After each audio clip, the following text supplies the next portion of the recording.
ತಾಲೂಕಿನ ಮರಳಿ ಗ್ರಾಮದಲ್ಲಿ ಇಸ್ಲಾಂ ಧರ್ಮದ ಪವಿತ್ರ ತಿಂಗಳಾದ ರಂಜಾನ್ ಸಂದರ್ಭದಲ್ಲಿ ದಲಿತ ಸೇನೆ ಸಂಘಟನೆಯ ವತಿಯಿಂದ ಮುಸ್ಲಿಂ ಬಾಂಧವರಿಗೆ ಇಫ್ತಾರ್ ಕೂಟವನ್ನು ಆಯೋಜಿಸಿರುವುದು ಧಾರ್ಮಿಕ ಸಾಮರಸ್ಯ ಮತ್ತು ಸಾಮಾಜಿಕ ಸೌಹಾರ್ದತೆಯ ಒಳ್ಳೆಯ ಸಂಕೇತವಾಗಿದೆ ಎಂದು ಹೇಳಿದರು. ಅದೇ ರೀತಿಯಾಗಿ ಗಂಗಾವತಿ ತಾಲೂಕು ಅಧ್ಯಕ್ಷರಾಗಿ ಮೌಲಾಲಿ ಕೆ ಮರಳಿ ಮಾತನಾಡಿ, ಇಫ್ತಾರ್ ಕೂಟವು ಉಪವಾಸ ಮುರಿಯುವ ಪವಿತ್ರ ಕ್ಷಣವಾಗಿದ್ದು, ಇದು ಸಹೋದರತ್ವ, ಮಾನವೀಯತೆ ಮತ್ತು ಪರಸ್ಪರ ಗೌರವವನ್ನು ಬಲಪಡಿಸುತ್ತದೆ.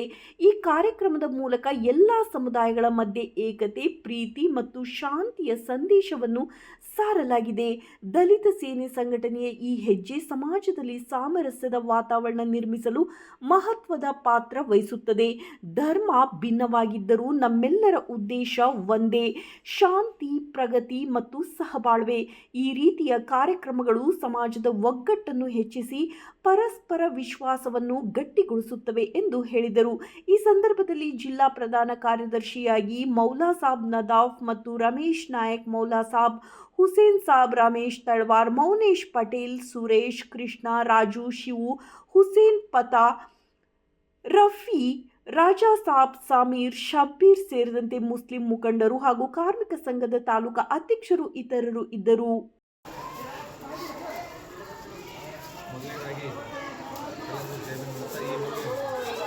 ನಮ್ಮ ಮುಸಲ್ಮಾನ್ ಬಾಂಧವರಿಗೆ ಈ ಒಂದು ರಂಜಾನ್ ಇಫ್ತಾರ್ ಕೂಟ ಅಂತ ಹೇಳಿ ನಮ್ಮ ದಲಿತ ಸೇನೆ ಕಡೆಯಿಂದ ನಮ್ಮ ರಾಜ್ಯಾಧ್ಯಕ್ಷರಾಗಿದ್ದರಿಂದ ಆದೇಶದಲ್ಲಿ ನಮ್ಮ ಈ ಒಂದು ಮುಸಲ್ಮಾನ್ ಬಾಂಧವರಿಗೆ ಈ ಒಂದು ತಿಂಗಳು ಪವಿತ್ರವಾದ ತಿಂಗಳು.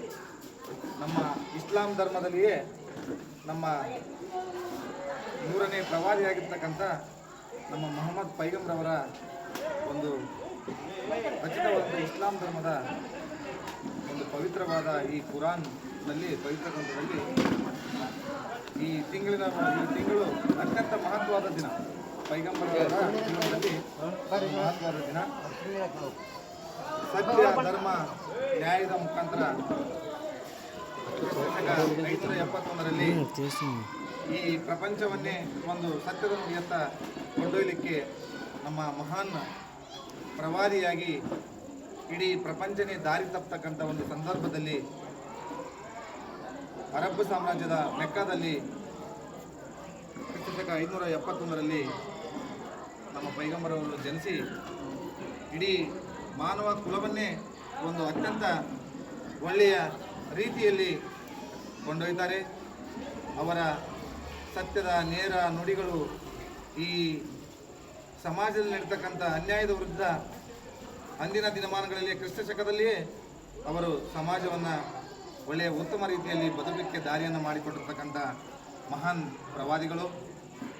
ನಮ್ಮ ಕೊನೆಯ ಪ್ರವಾದಿಯಾಗಿ ಇಡೀ ಮಾನವ ಕುಲಕ್ಕೆ ಒಂದು ಅತ್ಯಂತ ಉತ್ತಮ ಜೀವನವನ್ನು ಸಾಗಿಸಲಿಕ್ಕೆ ದಾರಿ ಮಾಡಿಕೊಟ್ಟಿರ್ತಕ್ಕಂಥ ಅವರನ್ನು ನಾವು ಎಲ್ಲಿವರೆಗೂ ಈ ಮಾನವ ಜನಾಂಗ ಈ ಭೂಮಿ ಮೇಲೆ ಬದುಕಿರುತ್ತೋ ಅಲ್ಲಿವರೆಗೂ ನಾವು ಅವರನ್ನು ಸ್ಮರಿಸಲೇಬೇಕು.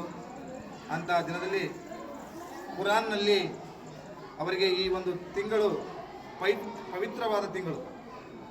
ಅವರ ರೀತಿಯಂತೆಯೇ ಈ ರೋಜಾ ಬಿಡುವ ಕಾರ್ಯಕ್ರಮ ಬಹಳ ಪವಿತ್ರವಾದಂತಹ ದಿನ.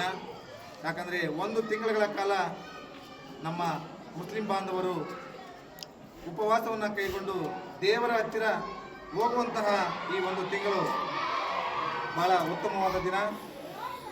ಅದರಲ್ಲೂ ಕೂಡ ಇದು ಮಹತ್ವದ ದಿನ. ಯಾಕಪ್ಪ ಅಂತಂದ್ರೆ ದಾನ ಧರ್ಮದ ಮೂಲಕ ದೇವರ ನಿಷ್ಠೆಯನ್ನು ವ್ಯಕ್ತಪಡಿಸುವಂತಹ ಈ ತಿಂಗಳು ಏನಿದೆಯಲ್ಲ, ಇದು ಬಹಳ ಅತ್ಯುತ್ತಮವಾದ ದಿನ. ಇದನ್ನು ಜಕಾತ್ ಮತ್ತು ಪಿತಾರ್ ಅಂತಂದೇಳಿ ಈ ದಾನ ಧರ್ಮದಲ್ಲಿ ಒಂದು ಶ್ರೇಷ್ಠವಾಗಿ ಹೇಳ್ತಾರೆ. ಅದೇ ಥರನಾಗಿ ತಾವೀರ್ ಅಂತಂದೇಳಿ ಸಾಯಂಕಾಲ ಮಸೀದಿಗಳಲ್ಲಿ ಒಂದು ಹಾಡುಗಳ ಮೂಲಕ, ಭಜನೆಗಳ ಮೂಲಕ ದೇವರನ್ನು ಸ್ಮರಿಸುವಂತಹ ತಾವೀರನ್ನು ನಮ್ಮ ಮುಸ್ಲಿಂ ಬಾಂಧವರು ಮಾಡ್ತಾರೆ. ಅದರಲ್ಲಿ ಈ ಇಫ್ತಾರ್ ಕೂಟ ಎನ್ನುವುದು ಇದರಲ್ಲಿ ಶ್ರೇಷ್ಠವಾದ ದಿನ.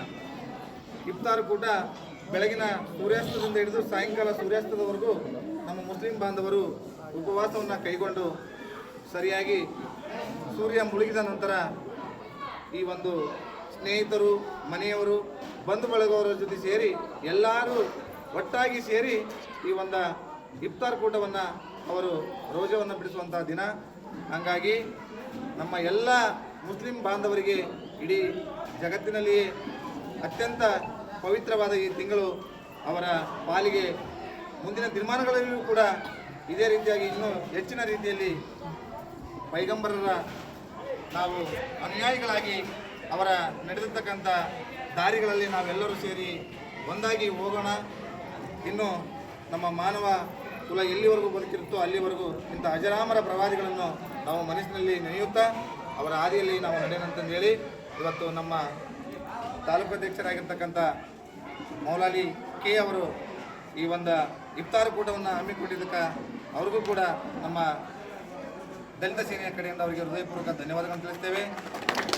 ಮತ್ತು ಅದೇ ಥರನಾಗಿ ನಮ್ಮ ಅತ್ಯಂತ ಹಿರಿಯರಾಗಿರ್ತಕ್ಕಂಥ ನಮ್ಮ ತಾಲೂಕು ಪಂಚಾಯತ್ ಮಾಜಿ ಅಧ್ಯಕ್ಷರಾಗಿರ್ತಕ್ಕಂಥ ರಬೀಸ್ ಅವರವರಿಗೂ ಹಾಗೂ ನಮ್ಮ ಮೌಲಾನವರಿಗೂ ಎಲ್ಲ ನನ್ನ ಹಿರಿಯ ಮಿತ್ರರಿಗೂ ನನ್ನ ಸಹೋದರರಿಗೂ ಈ ಒಂದು ಇಫ್ತಾರ್ ಕೂಟವನ್ನು ನಡೆಸಲಿಕ್ಕೆ ನಮಗೆ ಅವಕಾಶ ಮಾಡಿಕೊಟ್ಟಿರ್ತಕ್ಕಂಥ ಎಲ್ಲ ನನ್ನ ಮುಸ್ಲಿಂ ಬಾಂಧವರಿಗೂ ಮತ್ತು ನನ್ನ ಅಣ್ಣ ತಮ್ಮರಿಗೂ ನಾನು ಹೃದಯಪೂರ್ವಕ ಧನ್ಯವಾದಗಳನ್ನು ಹೇಳಿ ಇಲ್ಲಿಗೆ ಈ ಒಂದೆರಡು ಮಾತುಗಳನ್ನು ಮುಗಿಸ್ತೇನೆ. ಜೈ ಭೀಮ್, ಜೈ ಭಾರತ್.